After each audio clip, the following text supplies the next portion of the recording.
and author of the book Terrorists on the Border and in Our Country. And pleased to have New York Post columnist Karol Markowicz, host of her own podcast, The Karol Markowicz Show, and the podcast, Normally Podcast. Great to see you both. You know, first things first, Charles, to you. Overstayed a tourist visa. But here we have FBI Deputy Director, former Andrew McCabe, on CNN criticizing the FBI for what we know it is. And this is an act of terror. Let's play this. It's hard to imagine that the FBI has more or better information at this point to kind of rush out with the conclusion within like 10 minutes after we all started hearing about this, that it's a targeted act of terror. It may very well be. So CNN and McCabe finding fault with the FBI, calling it for what we know. No fault with the alleged illegal throwing Molotov cocktails. This is outrageous, Charles.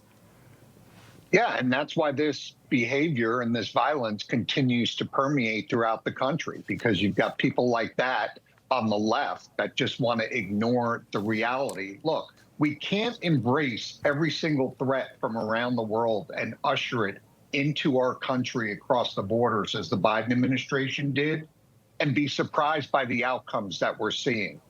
Unfortunately, this is not a one of one.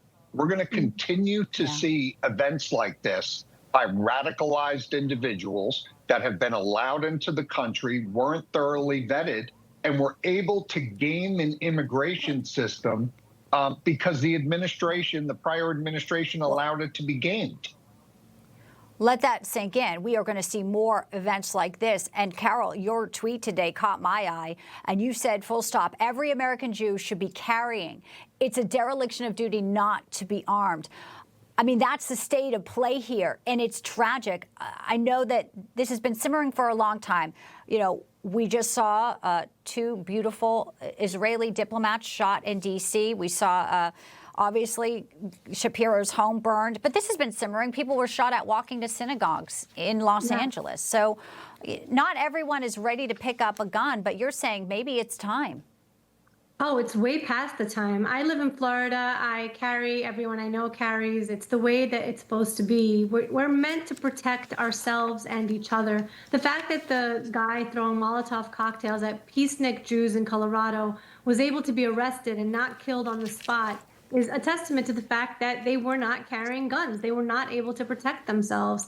I'm very big on self-protection, and I'm very big, when I say dereliction of duty, I mean dereliction of duty to each other, that we need to protect each other. What Charles was saying is so absolutely correct, that we don't know who came into the country over the last few years. It's been such a avalanche of people that we really haven't been able to vet them. I'm an immigrant. I like having an immigrant process to enter this country. What we've had is simply not that. And so we don't know who's here. We don't know who's radicalized. We don't know what their politics and what their ambitions are here. It's a very dangerous time, and you absolutely should be armed.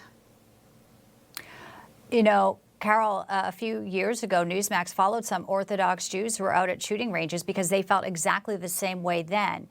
This is some video of a story we aired, you know, more than a year ago, Charles. We have President Trump going after communities and Ivy League universities who are allowing anti-Semitism not just to persist, but to flourish, really. So we have a wider conversation here, and it's about time we're having it. Yet the left, the way they're covering this story initially, CNN, I don't know. It seems like it's not sinking in. And now we have elderly people, innocent elderly people. And where is the outrage? Final thoughts, Charles. Well, look, another success story of sanctuary cities, Boulder, Colorado.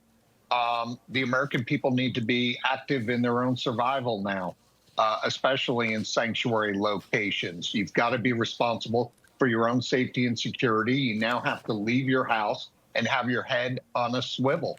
Look, I don't think the American people realize what a disadvantage the Biden administration has put this country in when it comes to protecting ourselves.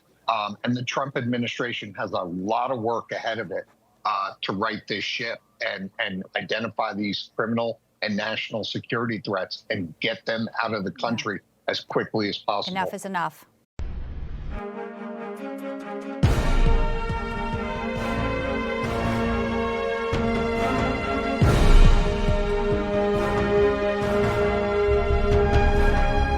Bye.